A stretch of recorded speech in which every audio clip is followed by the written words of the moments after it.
ADAMAS Doberman is in the house. Mrs. Elizabeth Barrett. You got quintuple champions, 40 AKC champions, registered vet tech. There you go. A certified canine rehabilitation practitioner. Yeah. You got it going on. I did.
I've enjoyed training and handling dozens of dogs for multiple breeds to their AKC championships.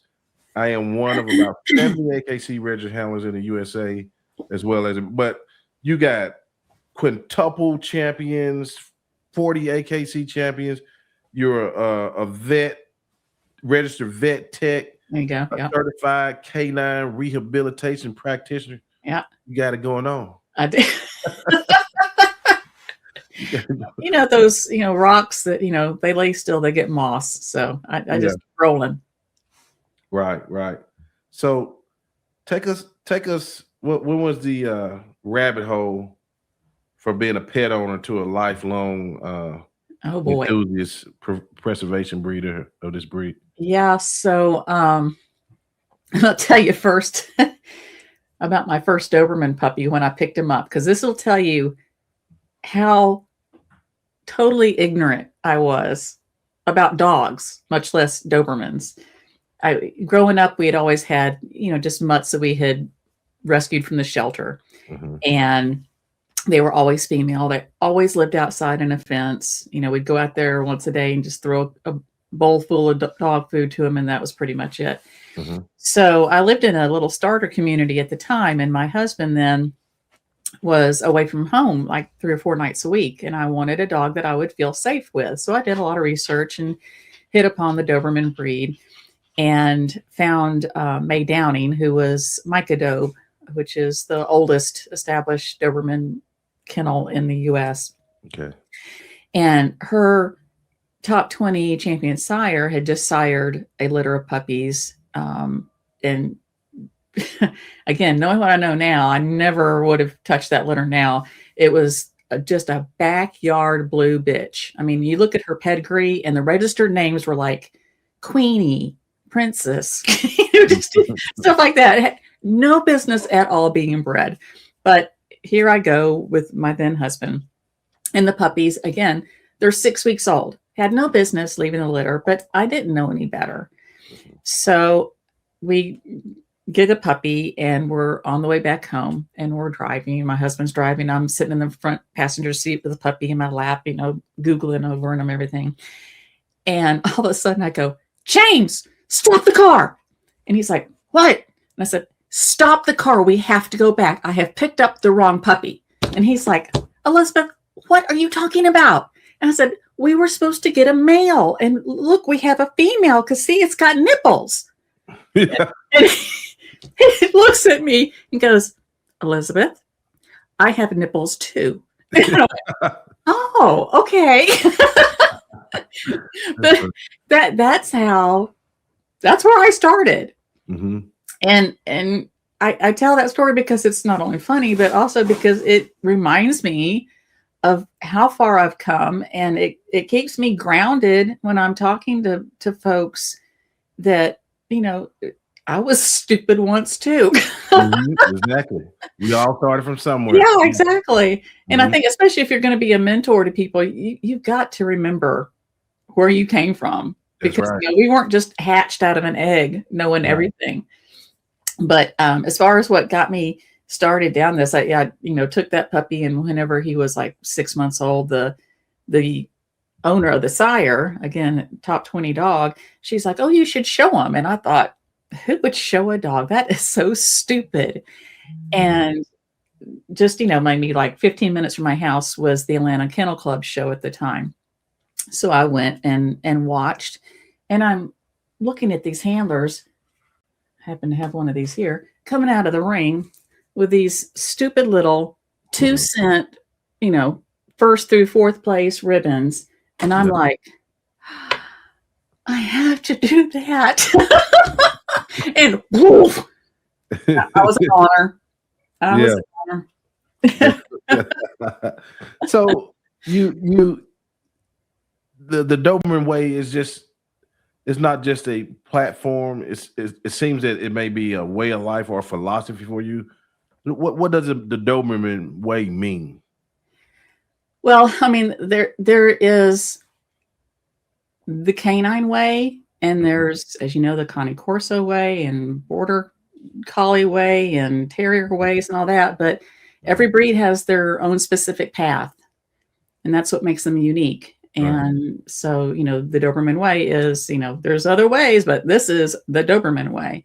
And if you're specifically looking for Doberman information, that's why you come to the channel. And I try to use it to, of course, educate on, some minor training. Personally, I have never enjoyed training. So that's not where my heart is as far as producing videos. But I love sharing, of course, as a vet tech, I love sharing medical information, especially related to the breed. So I share a lot of that sort of thing. Some training. I do a lot of ear posting type videos because there's a huge gap in that knowledge base. And people just don't have the resources that they can reach out to get the information that they need.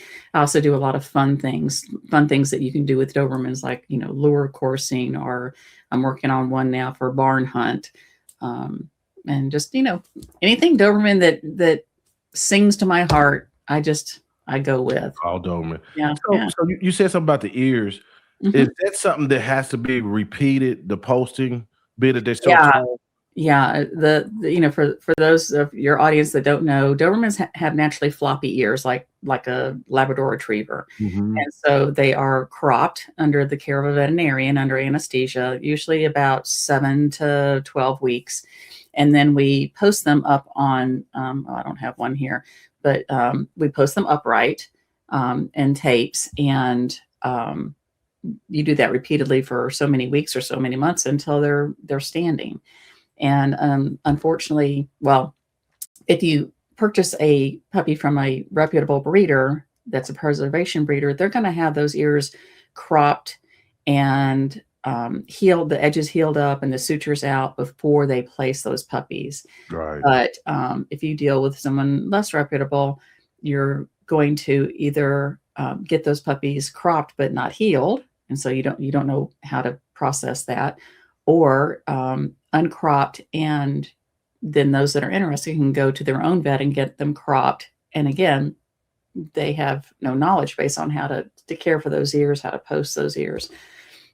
And so that's a big mission of my channel, is giving people the resources to know the various ways of posting the ears.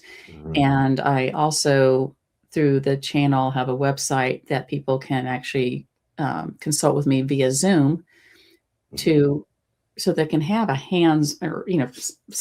not hands-on, but obviously a one-on-one conversation about their particular Doberman and their particular situation. Like today, this morning, I got up and I had a Zoom consult with a gentleman in Bali, Indonesia. And it was great. I've really enjoyed those consults. I mean, I've talked to people from Ireland, England, Dubai, all over the US. But they're just lost because they don't have a mentor to help guide them with the ears. So, something near and dear to my heart, because it was just like with the Cane Corsos, we have so many animal rights groups coming at us from every direction. Oh, yes. Not only from welfare, but also from a cropping and docking standpoint. Yes, ma'am. And we've got to protect those rights. And one of the ways that I'm doing it is preventing people from having really bad cropping experiences that then changes their mind and makes them think, oh, I'm never going to do this again. And this is so cruel and all that. And if it's done correctly, it can be a beautiful thing. And the puppy is not in pain and it's an easy process. But we've got to fight all those fights that we can. Yes, So ma'am. that's just one of my ways of fighting that fight. Right. Yeah. Filling in a gap. You obviously believe in a total dog. We'll get into that in a minute, the total dog. Yeah. But when you discuss the importance of the ROM, which is the Register of Merit title, why is it the gold standard for the Doberman breeders? Yeah. So, of course, the Register of Merit, the description of that changes per the individual parent breed club. Okay. So for the Doberman Club of America, it means that the dog has a AKC Conformation Championship. It means that the dog has a qualifying performance title.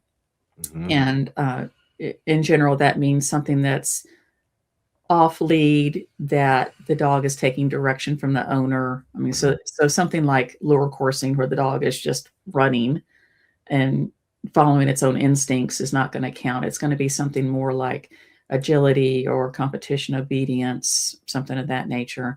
And then the third requirement is the Doberman Pinscher Club of America's working aptitude test, which, if you've ever taken the American aptitude test through that organization or the AKC's temperament test, those were both based on the DPCA's working aptitude test, and that they've just watered them down so that they can apply to all breeds.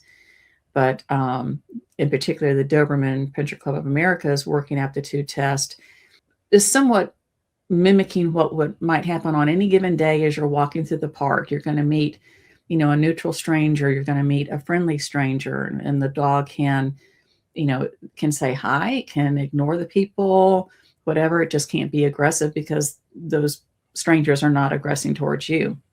Right. You're going to have some unstable footing, like an exercise pin on the ground or a piece of plastic, something visually stimulating or a surprise, like an umbrella being popped in the face, a loud noise like a starter gun pistol going off.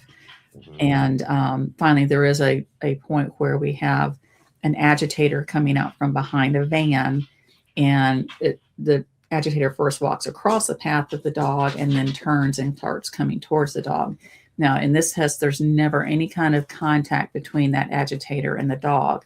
At the closest they get is over 6 feet apart from each other. But, you want to see a Doberman that comes out and stands in front of its owner, that's standing its ground, that says, it may bark, it may not, but at least it has to stand there and say, I'm watching you and you're not coming any closer. Right. Of course, it's exciting when the dog does go. And that's thrilling. Yeah. But, and actually in that test, the numbers vary from test to test, but I think on average, what I've heard is that typically about only 30 to 40% of Dobermans pass that test. And as a whole, all those parts. As a whole, yes, ma'am. Because they have to pass all the parts. They can't fail any of it. But it's usually the agitator at the end that the dogs fail on. So whenever you do see a dog that's going out there, popping that into that lead and going, no, you're not. That's really exciting. Right. But anyway, as far as the ROM, you got to have all those three elements: the conformation, the trainability, the workability, and that temperament all together. And to me, I mean, that is the total Doberman. That is the total package. And if we don't breed to protect all of those parts, then we won't have a Doberman anymore. That's right. You'll have a Labrador Retriever or whatever. So Not that there's anything wrong with Labrador retrievers. Right, but a Doberman is a guardian breed. Exactly, Which they say was the first dog for personal protection. Would that be right? It's actually still the only breed that has specifically been bred to protect an individual and its owner. Whereas, like shepherds and your Corsos and everything else were bred primarily to actually protect either mostly flocks. Property and flock. Yeah. Even though that they've, changed that definition of guarding from flocks now to people or property. Right. Yeah. So let me ask you this while it's on my mind. I was going to ask it later. So the Doberman, I don't know what year, but I just remember when I was a kid, maybe like the Doberman being very popular in the maybe 70s and 80s. Exactly. Yeah. Then it declined. Yeah. And I just not seeing my first 2 Dobermans this year than I have in a long time in my area. Yeah. But where I live is, we're gonna have some different dogs. Yeah. In the country. But so a lot of times television popularized dogs. Of course. Then they might get a little bit watered down and the breed kind of suffers, like the Corso. Everybody breeding them, Absolutely. So today as a whole, do you see it getting better? Because I know it might be some health issues, like some different things. Are we getting better breeders in the Doberman today? Oh, we're getting very different breeders. And to kind of go back to what you were talking about, in the 70s, there were a series of movies that came out called the Doberman Gang. And it's like, this little cluster of Dobermans that were highly trained to go in and like rob banks, stuff like that.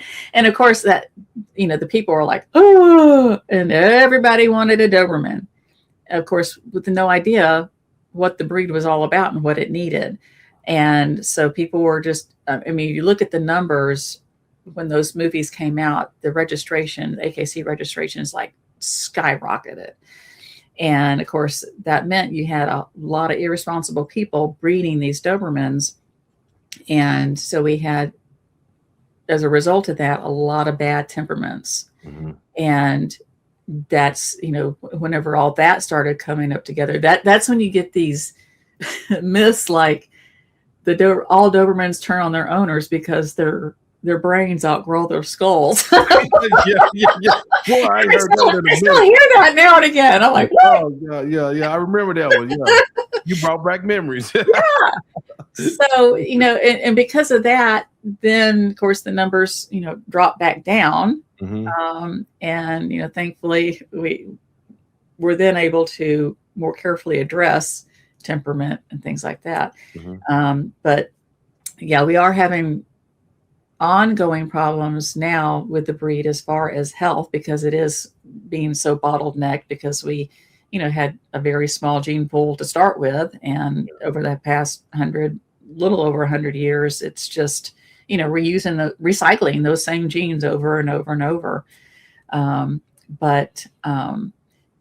responsible breeders are trying to do what we can, but we only have, a couple of genetic tests. Our biggest problem with the breed is dilated cardiomyopathy, which we only have 2 mutations in America that we know of. And then there's 2 mutations that primarily affect the European dogs. But they assume that if it's like human dilated cardiomyopathy, that there's probably at least a dozen mutations that cause the issue.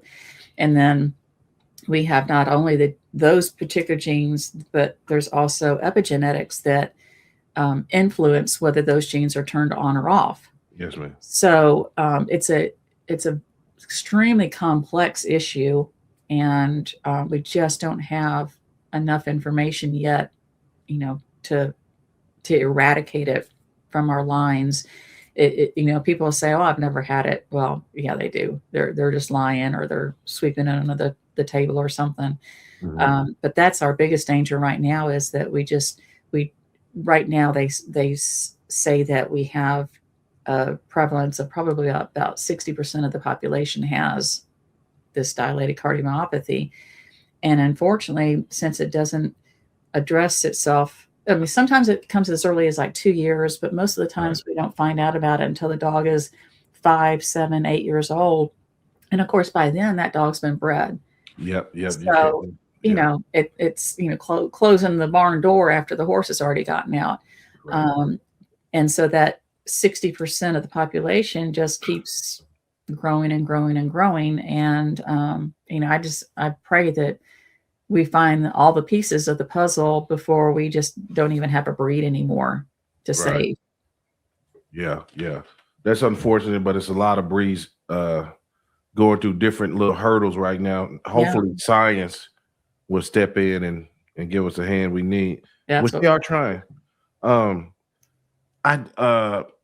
This question: how do you identify a puppy that has a structure for the show ring, the nose for the tracking, and a bit ability for high level obedience?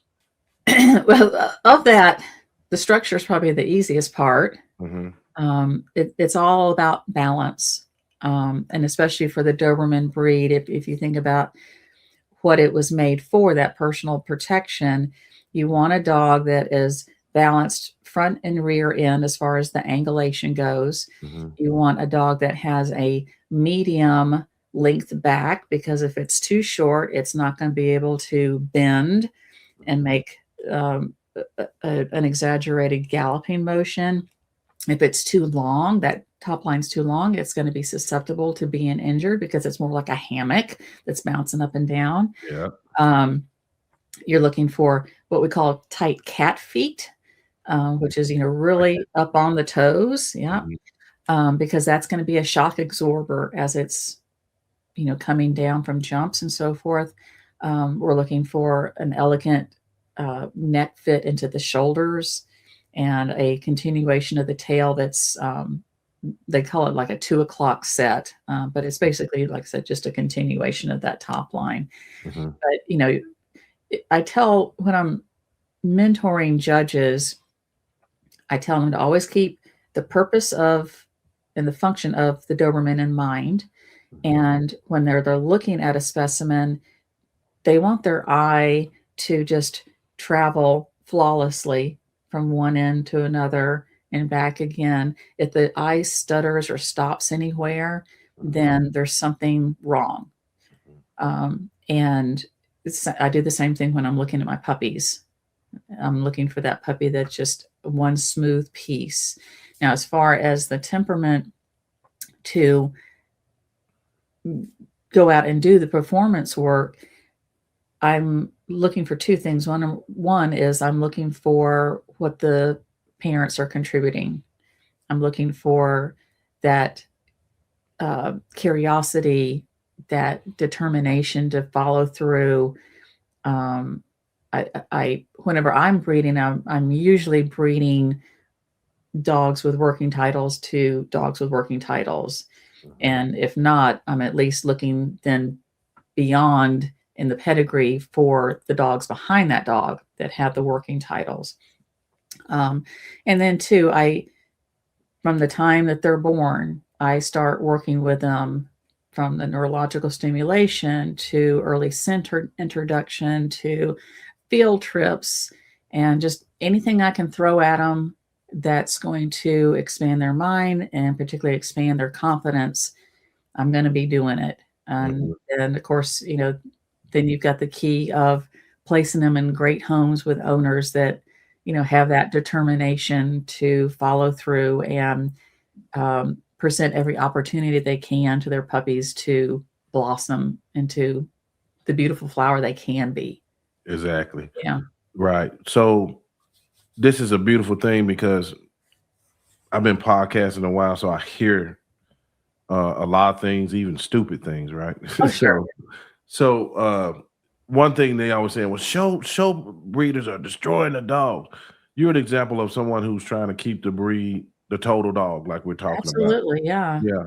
So with that being said, the total dog going into the family home, and a family done did the due diligence of recognizing what the breed truly is about, what tips would you give for owners of the Doberman on keeping a dog mentally stable while training for 5+ different things, different sports and things like you participate in? Yeah, well, I mean, if they can train even for one particular sport, but especially if they can train for multiple sports, they're not going to have to do anything special, because they're going to already be engaging that mind and engaging that body. And really, I mean, that's what Dobermans love. You know, you've got to engage that mind, engage the body, to give them the outlets for their particular instincts and for their energies. Yes, and the problem we run into is the owners that get them thinking that they're going to be couch potatoes, which of course some are. There's always outliers. Oh yeah.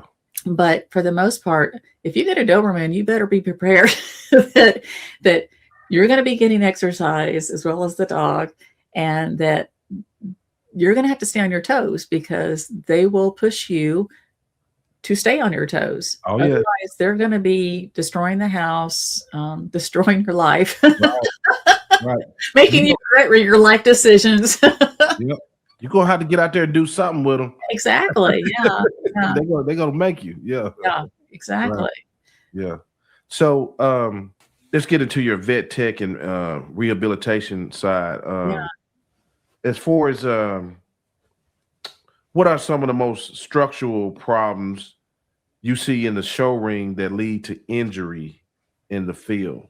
You know, well, okay, I should say that I do keep up my credentialing for my vet tech license, but I haven't practiced either as a vet tech or a canine rehabilitation practitioner for, I don't know, probably 10, 12 years at this point. Okay. Yeah. When I was practicing, it was really good for my heart, but it was really hard on my back. So, because I would be bent over, you know, most days, you know, in an underwater treadmill, hand walking these dogs, you know, literally picking their feet up, hand walking them for, you know, 15 minutes at a time, teaching them how to walk again because they'd had surgery. And yeah, it was really bad on the back. The two things I worked on mostly in my rehab practitioner was ACL surgeries. Okay. And that was regardless of the breed. And the other one was herniated disc. And it could be for a large breed, it would have been a herniated disc in the neck. And for your smaller breeds, like, you know, Dachshunds and Corgis, it was herniated disc in the back. Yes, ma'am. But the ACLs, again, were bread and butter, which those were typically as a result of either the dog being overweight, or more likely because the rear leg structure was too straight. There was a lack of bend of stifle, the knee joint. Yeah. And because of that, you don't have the correct dynamics for that knee to be making normal motion. And with every step the dog takes, it was kind of rubbing against that cranial cruciate ligament. And if you think of that cruciate ligament like a bow string, like for a violin, you know, it's made out of all those fibers running this way. And with every step, you know, it's just scraping a little bit and scraping a little bit. And so, you know, over time, one of those fibers breaks and one of those fibers breaks, and it, you know, gets to a point where it can't hold anymore and just snaps. And the dog, of course, has to have surgery to correct it.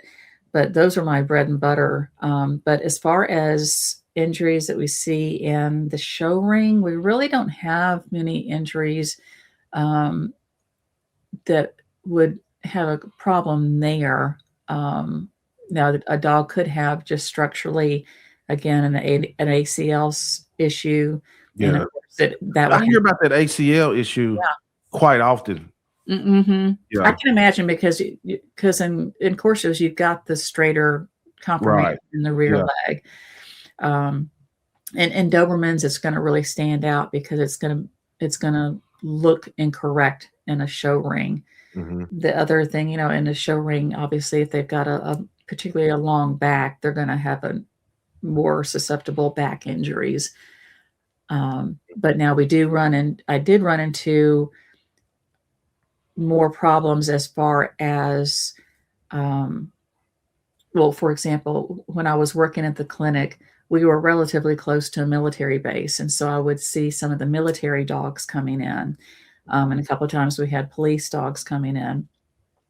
And whenever I would work at one of our nationals and doing massage therapy, I would work on some of our Schutzen dogs, which Schutzen's an old term.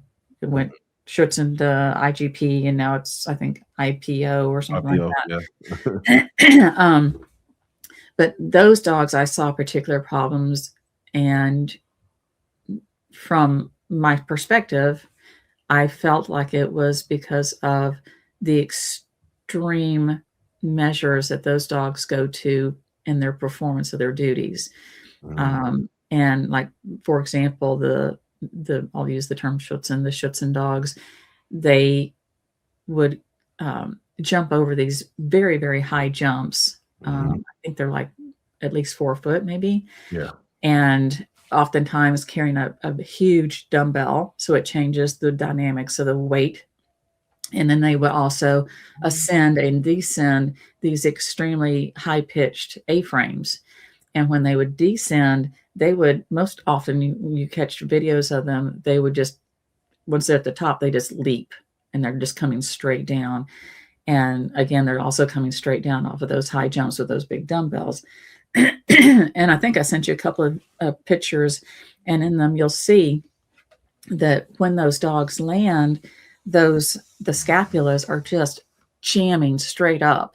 And so what I would see then is a lot of, in the trapezius of those dogs, I'd be massaging them, and instead of just running over nice, you know, healthy muscles, I would hit like gravel. And as I would run over that gravel, you know, it would sound like I was crushing Rice Krispies. Wow. Because there was just so much scar tissue and damage being done to those trapezius from the work that they were doing. And so that's one reason I never, even though I'm obviously doing a working breed, I never myself pursued any kind of Schutzen or IPO work. I totally admire people that do it, because it takes a tremendous amount of dedication and time and training and all to do that. But I just personally wasn't comfortable doing it with my own dogs because of the damage that I saw that it was doing to those dogs that came into me for rehab. Right. What core exercises do you recommend for, like, I'm just kind of a two-pronged question for my breed, heavy bone breeds and high drive breeds? What core exercises do you think most people use? Yeah, okay, so what sports, if any, are your dogs doing? Well, I want to come from just a family perspective. Like, okay.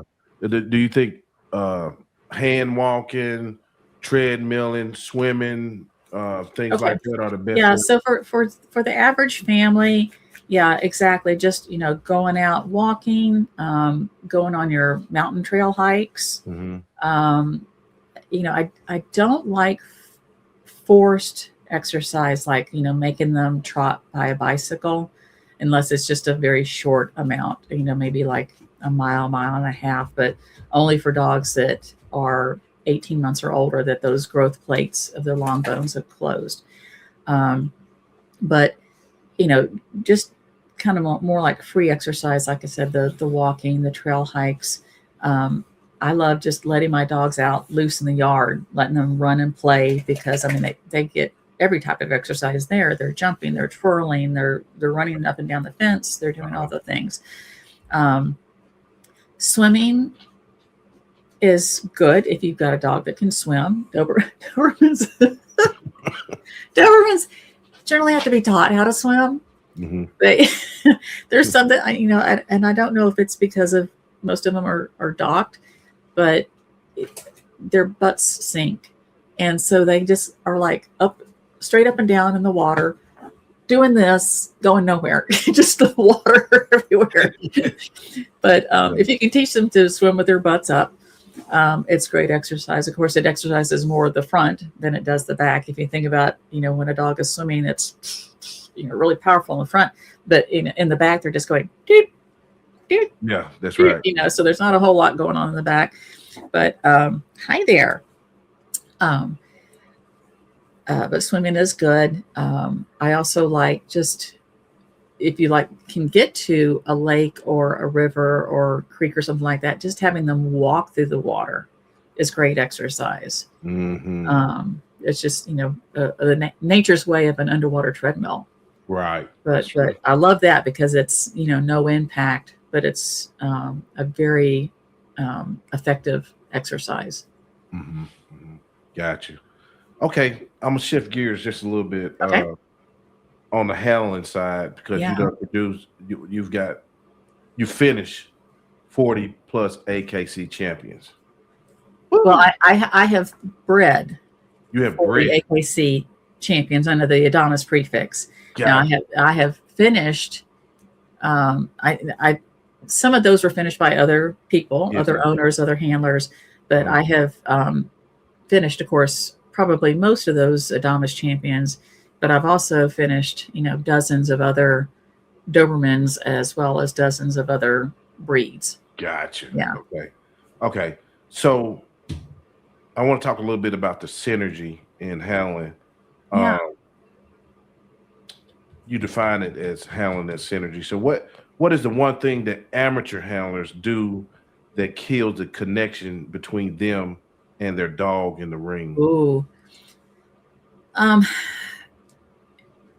There's a few things there, but probably the two that I see most often is that the dog doesn't want to work for its owner because at home it's always, oh, baby, baby, baby, baby. And, and the dog has got the owner trained. And so then it gets in the ring and it's like, yeah, no, we're still going to do, I train you. And the other thing is that, especially novices, they want to get their dogs and they train to the point where it's drilling. And they drill the dog several times a day, every day, until it's old enough to show. Mm-hmm. And by the time they get in the ring, the dog is like so over it. This is so boring. This is not fun. This is a drill. And so I try to tell people, just do 2 or 3 minutes a day, and that's it. And really end on a high note, and don't drill. Right. Yeah. Gotcha. So I'm gonna get my butt up in that conformation ring this year, right? I'm gonna give it a try, right?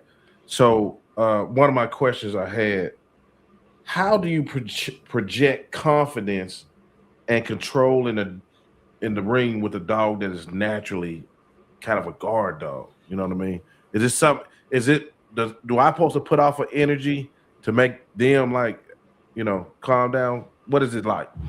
Yeah, I mean, first of all, hopefully you've practiced outside of the ring, and hopefully you've had access to some conformation classes that you can go to just to help you and the dog work off some of your nerves. Mm-hmm. And so that you know how to go at speed around the ring, how to set up your dog, how to show your dog's bite, all the things, so that's one less stress you have to worry about. All those little things that instead of trying to figure them out in the ring, figure them out in a conformation class. Mm-hmm.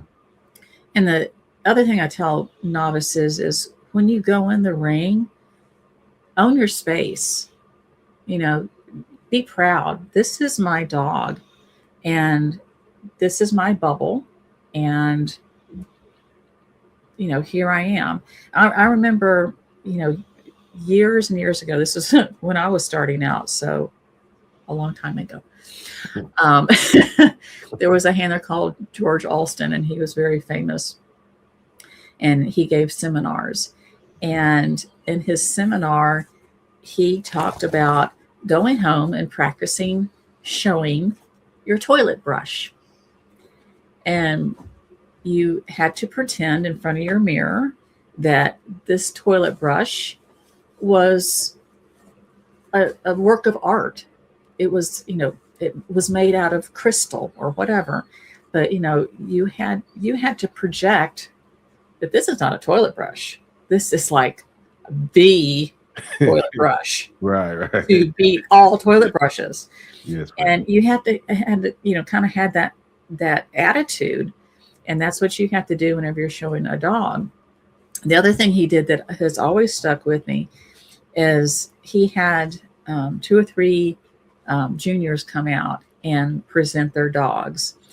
And one of the boys, he was probably, 14, 15 years old. He came out with his Springer Spaniel. So he set up the Springer Spaniel and he's, kneeling on the ground and he's kind of like just hunched over like, here's my dog. And all George Alston did, he walked around behind him. He put his hand behind his back and he pushed. And so the boy went from here to here. Mm-hmm. And it totally changed the picture. It went from here's my dog to here's my dog. And it was like, wow. The boy did nothing. He just changed his posture. Right. So yeah, a lot of it is fake it till you make it. Yeah. And just fake that attitude if you have to. And if you don't believe in your dog enough, which hopefully you do believe in your dog that much. Right. But fake it till you make it and own that space. Yes, and the more you do it, of course, the more comfortable you'll get with it.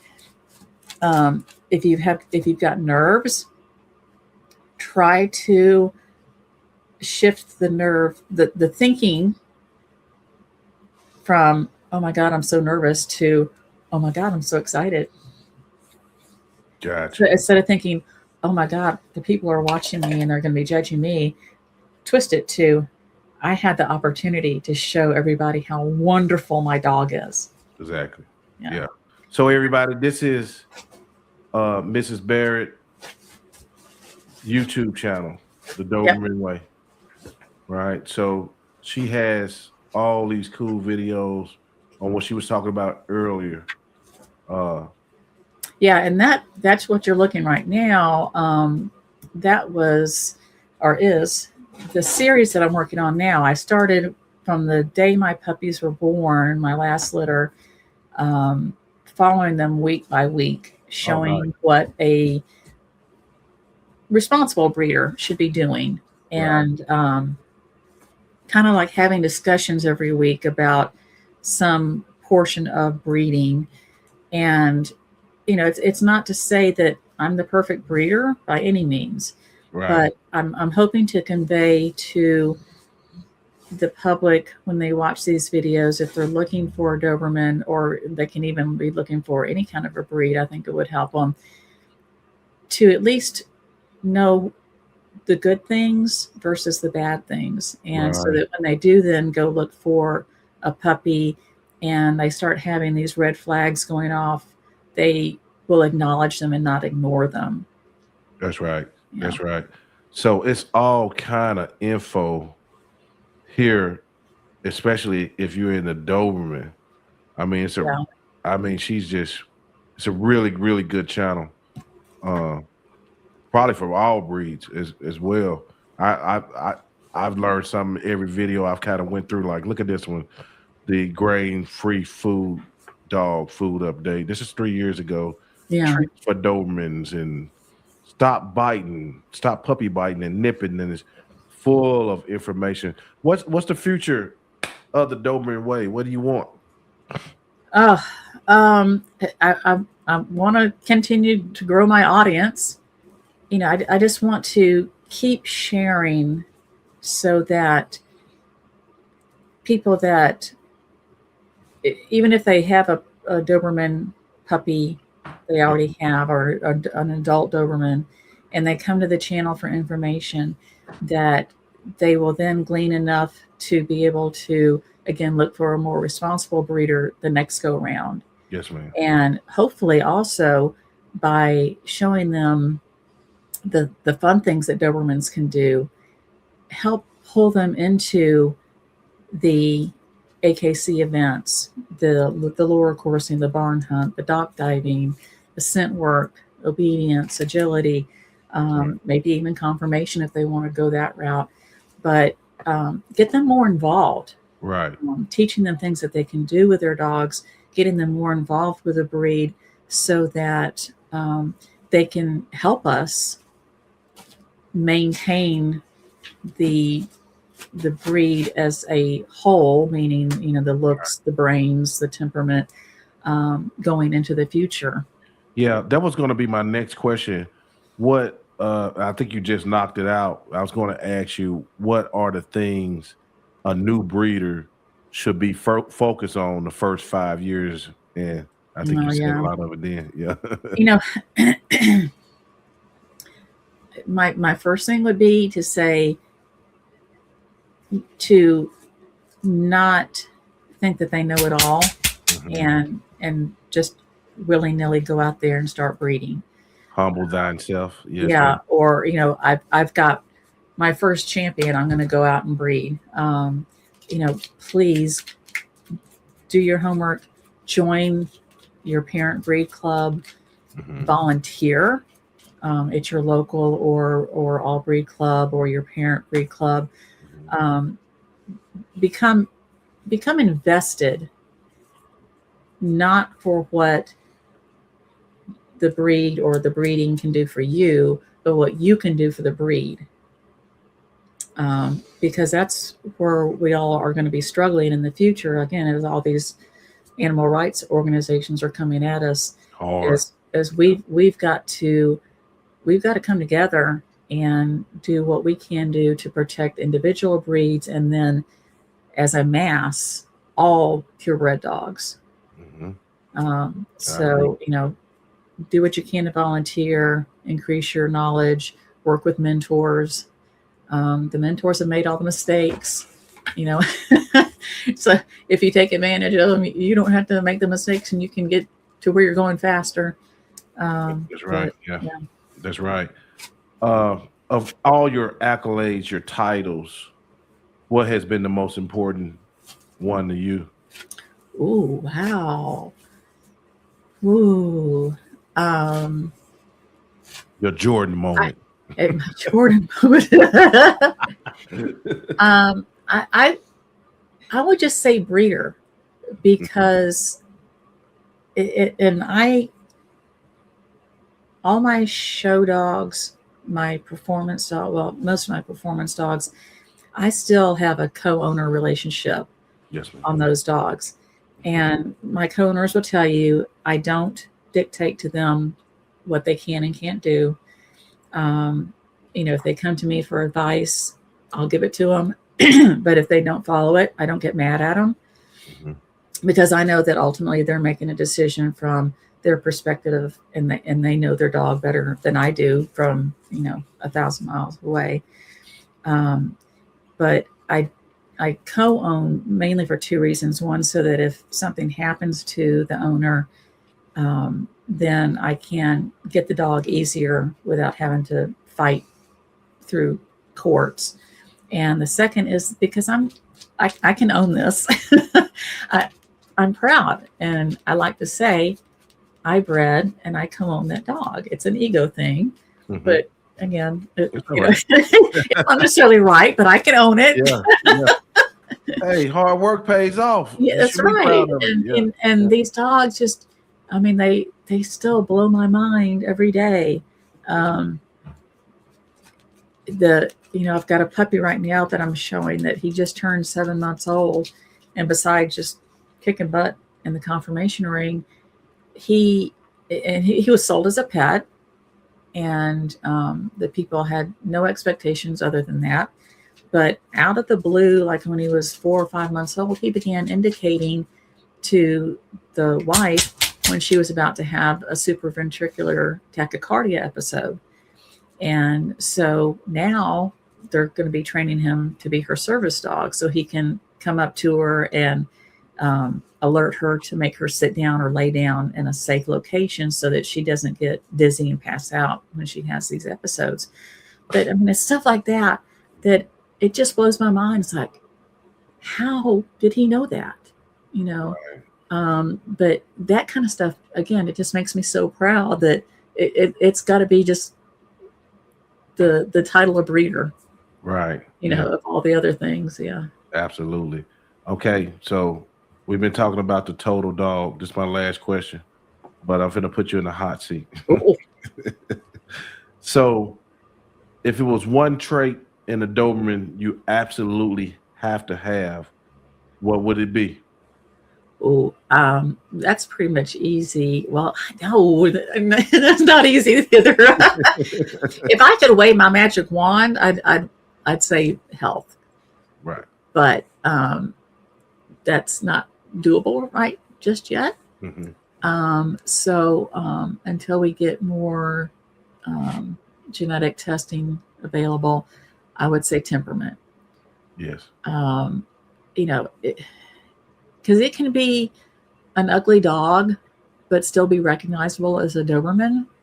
But if it's doesn't have the right temperament, if it's too mushy soft, or if it's aggressive, you know, neither of those are correct Doberman temperaments. That's right. Yeah. So it you know, breaks the mold at that point. But yeah, so it'd definitely be temperament. All right. Yeah. Well, I appreciate you coming. I want everybody, I'm talking about Lottie, Dottie, everybody from the rooter to the tutor, go to the Doberman Way YouTube channel, read all over her stuff, the dobermanway.com, which is right here. I've been having it down at the bottom the whole time. Awesome. And check her out. She got a very good thing going. And we thank you for coming, young lady. You got any final thoughts? No, I appreciate it. Yeah, I mean, I get so jazzed. I mean, whenever it's like, I was thinking this morning that coming and talking to someone like you is like when I'm at a dog show and we all go out for dinner afterwards, and we always laugh because the tables around us are like, what's going on over there? Because we're talking about, oh, you know, my black bitch this, and oh, that the consistency of the poop is just blah, blah, blah. Right. And none of the other tables get it, but you know, we're dog people, we get it. Right. You know, most definitely. And I think you said a lot of key things that go across all breeds. We have a lot of similarities in the positive things in dogs and the negative things and health issues. So yeah, so hopefully these talks, people like you that's doing what you're doing, better the breeds, and so we can keep doing what we're doing and not always getting mushed up with a lot of this other stuff that's going on. Because like you said, we got some serious fights on our hand. Yeah, with different things. Don't get distracted by the little side shuffles there. That's right. So once again, we thank you so much. Thank you, Joe. It was a pleasure. All right. We'll see you next time. All righty. Bye, guys. And that wraps up another episode of NWA Cane Corsos. Thank you for being a part of our Cane Corso community. Remember, you can stay connected with us beyond the podcast. Find us on all major media platforms by searching for NWA Cane Corsos. Whether it's Facebook, Instagram, Twitter, or YouTube. Just hit that follow button to join the conversation and get the latest updates. If you have a burning question or want to apply to be a guest on our show, we'd love to hear from you.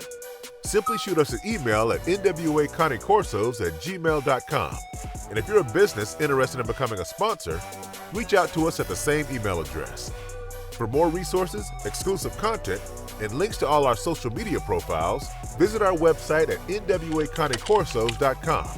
It's your go-to destination for everything dogs. Thank you once again for tuning in, and we can't wait to bring you more exciting episodes where we explore the fascinating world of dogs.